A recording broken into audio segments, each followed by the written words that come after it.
উৎসবমুখর পরিবেশের মধ্য দিয়ে শেষ হলো ডাকসু নির্বাচনের মনোনয়ন ফর্ম সংগ্রহ। কেন্দ্রীয় সংসদের 565টি এবং হল সংসদ নির্বাচনে 1226টি মনোনয়ন ফর্ম সংগ্রহ করেন শিক্ষার্থীরা।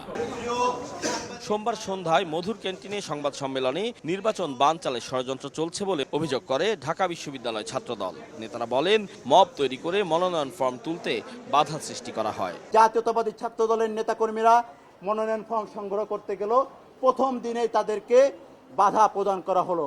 আমরা বারবার অবগত করেছি যে এখন পর্যন্ত বিশ্ববিদ্যালয় প্রশাসন লেভেল প্লেইং ফিল্ড নিশ্চিত করতে পারেনি। একদল শিক্ষার্থী এই ডাকসুকে বানচাল করার ষড়যন্ত্র করছে। এর আগে সকালে রিটার্নিং কর্মকর্তার কার্যালয়ে আসে ছাত্র শিবির। সাদিক কায়েমকে ভিপি ও SM ফরহাদকে জিএস মনোনীত করে 28 সদস্যের পূর্ণাঙ্গ প্যানেল ঘোষণা করে সংগঠনটি। এই ছাত্র সংসদ নির্বাচনের মাধ্যমে আগামীর বাংলাদেশের নেতৃত্ব তৈরি হবে এবং সেই নেতৃত্বে যারা বিজয় হবে আমরা তাদেরকে ওয়েলকাম জানাবো। শিবিরকে 71-এর গণহত্যাকারী ও বিশ্ববিদ্যালয়ের নিষিদ্ধ সংগঠন আখ্যা দিয়ে ঢাকা বিশ্ববিদ্যালয় প্রশাসন তাদের পুনর্বাসনের চেষ্টা করছে বলে অভিযোগ তুলেছে তাসনিম আফরোজ ইমি ও মেঘমল্লার বসুর নেতৃত্বাধীন বামপন্থী জোট। যদিও পক্ষপাতিত্বের অভিযোগ নাকচ করে দিয়েছে ডাকসু নির্বাচন কমিশন।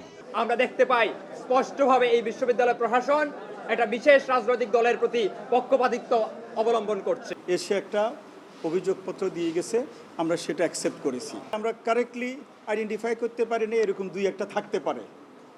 সেটা ভোটের আগের দিন পর্যন্ত যদি ধরা পড়ে তাদেরকে আমাদের যেই যাচাই বাছাই কমিটি আছে সেখান থেকে বাদ দেওয়ার ব্যবস্থা আছে। চিফ রিটার্নিং কর্মকর্তা বলেন, কারো বিরুদ্ধে অভিযোগ প্রমাণিত হলে বাতিল করা হবে প্রার্থিতা। থেকে সংগ্রহ করেছে আতাউর কাউসার, সময় সংবাদ, ঢাকা।